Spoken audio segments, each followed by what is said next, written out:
Muy buenas noches, mi nombre es Andrés Felipe González, yo soy estudiante de primer semestre de Derecho en FUNSA. El día de hoy voy a hablar acerca de la ética en el derecho y voy a poner un breve ejemplo para dejar a colación en el final del video. Lo primero es pues que la ética viene del latín ethicus y del griego éticos. La forma en latino tardío es ética y es la base es como la base lingüística. Según la RAE, el primer adjetivo es perteneciente o relativo a la ética, recto o conforme a la moral, de sus persona que estudia o enseña moral. También podemos ver que la RAE también lo define como un conjunto de normas morales que rigen la conducta de la persona en cualquier ámbito de la vida. La ética es profesional, cívica y deportiva. Y pues básicamente así lo define la RAE. Además que también dice que es una parte de la filosofía que trata del bien y del fundamento de sus valores. Eh, eh, Podemos ver también que dentro de las definiciones del derecho, la RAE dice que significa algo que es recto, igual, seguido, sin torcerse a un lado ni al otro. Esta pared no está derecha, como por ejemplo. También quiere decir justo, legítimo, fundado, cierto, razonable, directo, que va sin detenerse en puntos intermedios. Los derechos al asunto. Dicho de una parte del cuerpo humano que está situada en el lado opuesto del corazón. Los diestros utilizan la mano derecha. Está situado en el lado opuesto al corazón del observador, que cae hacia la parte derecha de un objeto, el jardín que hay a la parte derecha de la casa. Dicho que hay en una cosa que se mueve, que está en su parte derecha o cae hacia ella, según el sentido de su marcha o avance.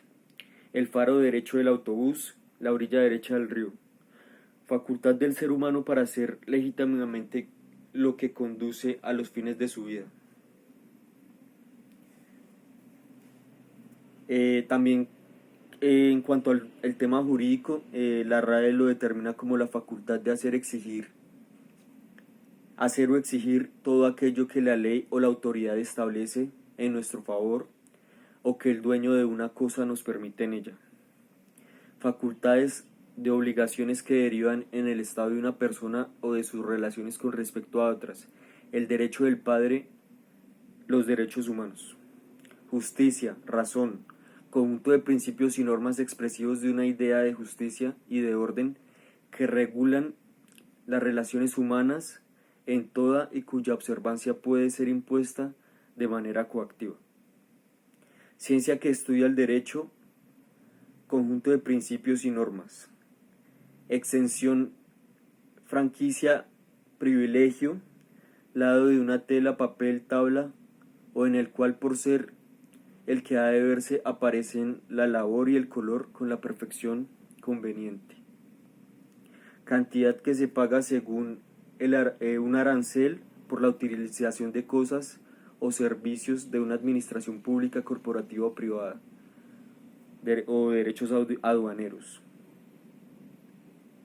También quiere decir sendero o camino. Mano derecha. También en sentido de ubicación, dirección correspondiente al lado derecho, tuerza por la primera a la derecha.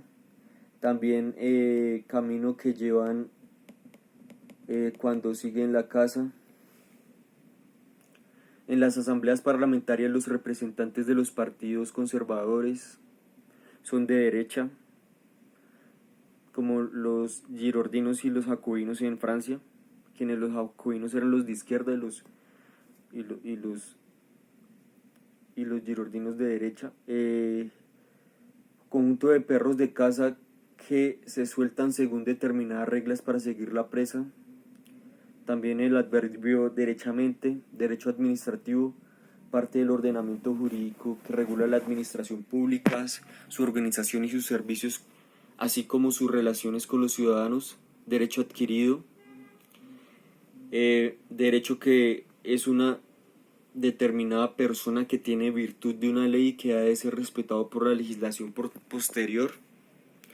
Derecho canónico, que quiere decir ordenamiento que regula la organización de la Iglesia Católica y las facultades y obligaciones de sus miembros. Y como último, la primera definición, que fue el derecho cesario, que pues fue el derecho civil en Roma. Luego la ética es definida como por Aristóteles como en la ética de Nicómaco. Aristóteles expone sus reflexiones éticas a la ética de Nicómaco fundamentalmente en sus otras dos obras, donde recoge elementos de la reflexión aristotélica de su periodo de juventud y por lo tanto anteriores a la teoría de la sustancia, por lo que contienen algunos vestigios de platonismo y la gran moral, en la que se resumen las ideas fundamentales de la ética a Nicómaco, por lo que coincide con el Aristóteles de la madurez. Ninguna de ellas aporta pues algo distinto a lo expuesto en la ética a Nicómaco. En la ética a Eudemo, por ejemplo, se repiten textualmente 4 de los libros de la Nicomaquea. La ética de Platón, al igual que la socrática, identificaba el bien con el conocimiento, caracterizándose por un marcado intelectualismo. Por naturaleza, el hombre tiende a buscar el bien, por lo que bastaría conocerlo para obrar correctamente. El problema es que el hombre desconoce el bien y toma por bueno lo que parece bueno, y no lo que realmente es bueno. De ahí que Platón en la República, en la explicación del mito de la caverna, insista en la idea del bien, el cual debe ser necesariamente conocido para que se pueda proceder sabiamente tanto en su vida privada como en su vida pública.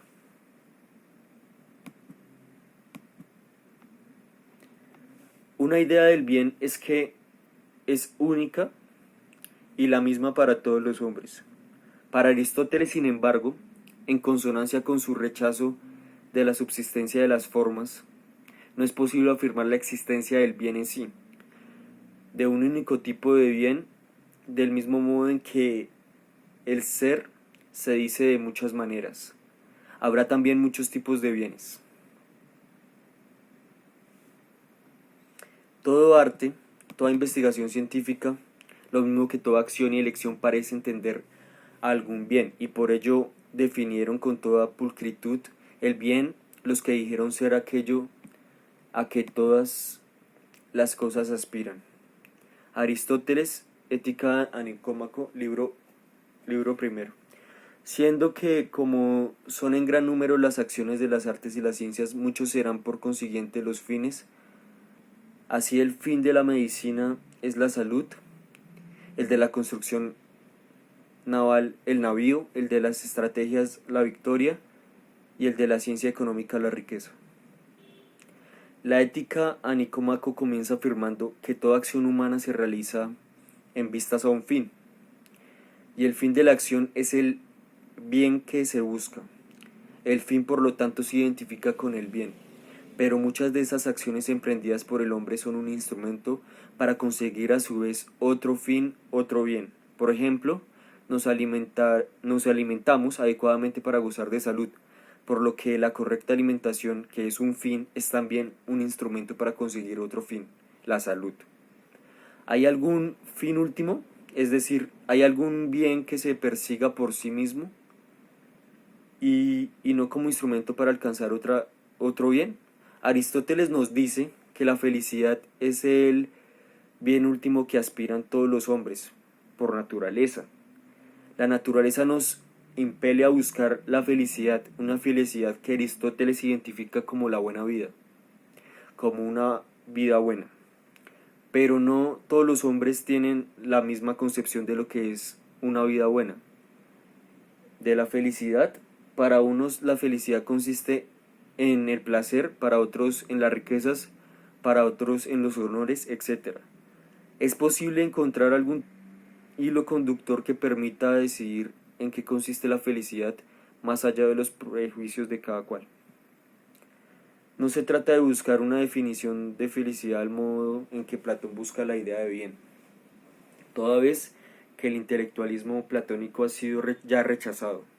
La ética no es ni puede ser una ciencia que dependa del conocimiento de la definición universal del bien, sino una reflexión práctica encaminada a la acción por lo que ha de ser en una actividad humana en donde encontraremos los elementos que nos permitan responder a una pregunta.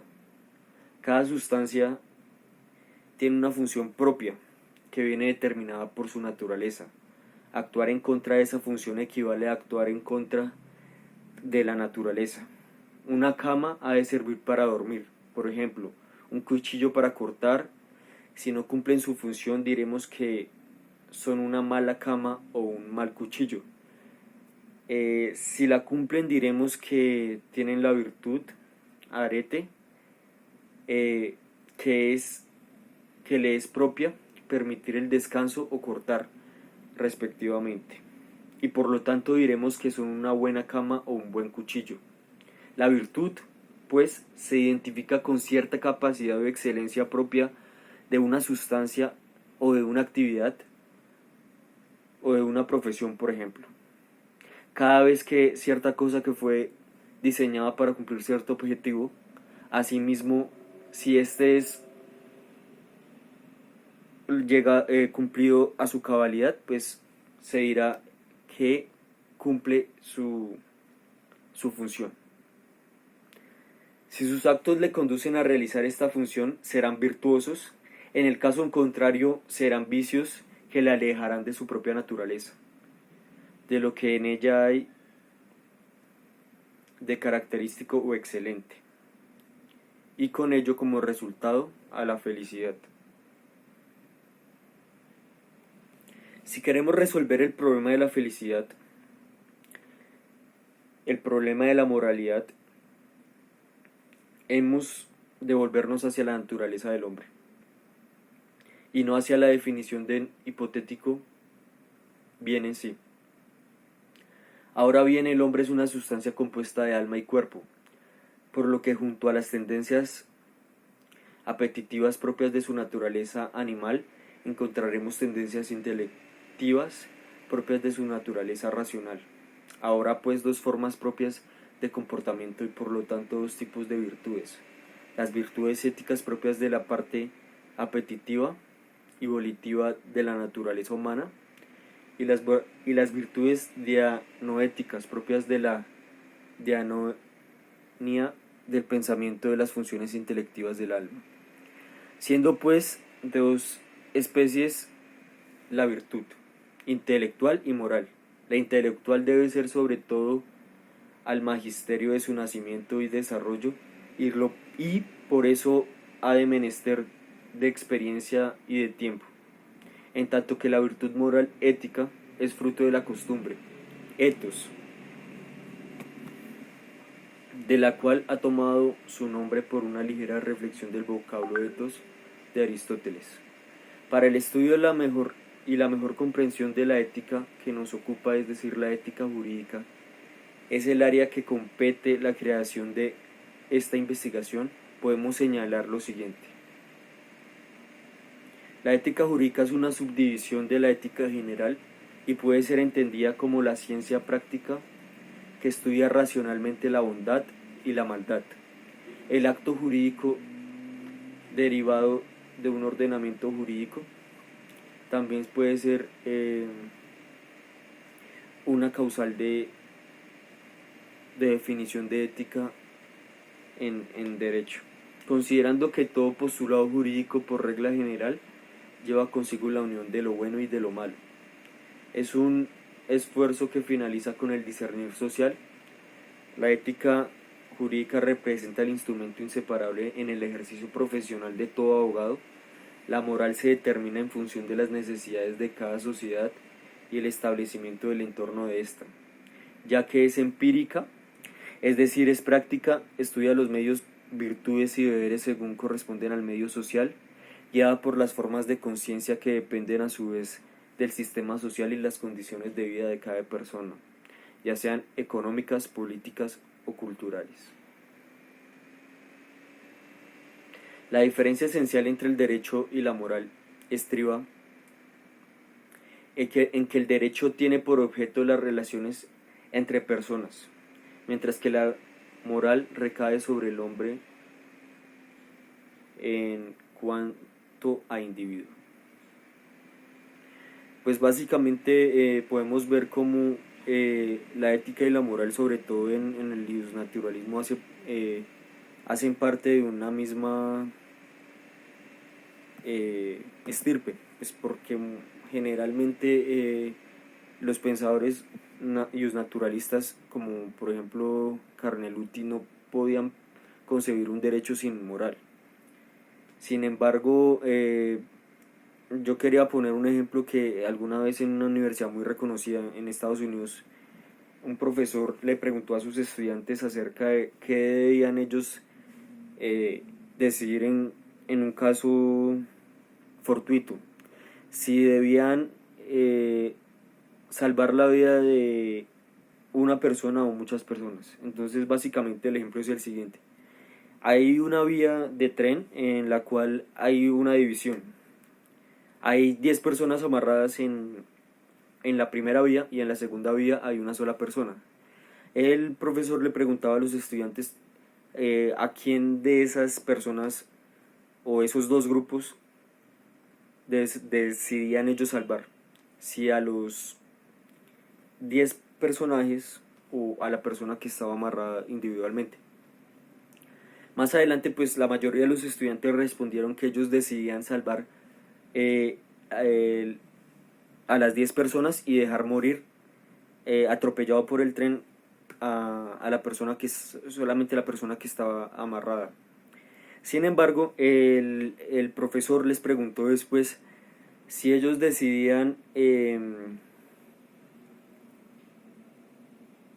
salvar las 10 personas, pues sería algo muy normal que cualquiera de nosotros podría tomar como decisión. Sin embargo, les cambió el ejemplo diciendo que ¿qué sucedería si en vez de que fuera una persona cualquiera, cualquier persona, como exponencial X, digamos que ¿qué pasaría si esa persona no fuera una persona desconocida, sino fuera un familiar de ellos? A lo cual los estudiantes pues respondieron que lógicamente llegarían a salvar a la persona que fuera familiar de ellos. Pues en cuanto a eso, yo podría relacionarlo con el tema de la legítima defensa, y pues yo quisiera que pues dejar como una especie de reflexión acerca de qué es la ética y cómo podemos nosotros realmente entenderla, no desde el punto de vista axiológico, sino desde el punto de vista jurídico, cómo las leyes a nosotros nos dicen qué es lo correcto, pero en la realidad nosotros tenemos algo totalmente diferente. Es como cuando dicen lo que sucede cuando se va a comprar un auto en Tesla, un carro. A uno le hacen este tipo de preguntas para saber qué educación tiene uno, o de qué manera uno concibe la ley y de qué manera uno concibe la ética. ¿Por qué? Porque cada vez que una persona va a comprar un carro en Tesla, le hacen esta misma pregunta y le preguntan también acerca de cómo él interpreta la ley, para que en el caso de que el piloto automático del carro falle, pues tome la decisión que tomaría la persona en ese momento en el cual se encuentre en una situación como la del tren. Entonces, pues básicamente es esto. Sin antes agradecer al profe por por me parece un excelente profesor, y pues espero poder tener la dicha de poder tener más clases con usted. Muchas gracias.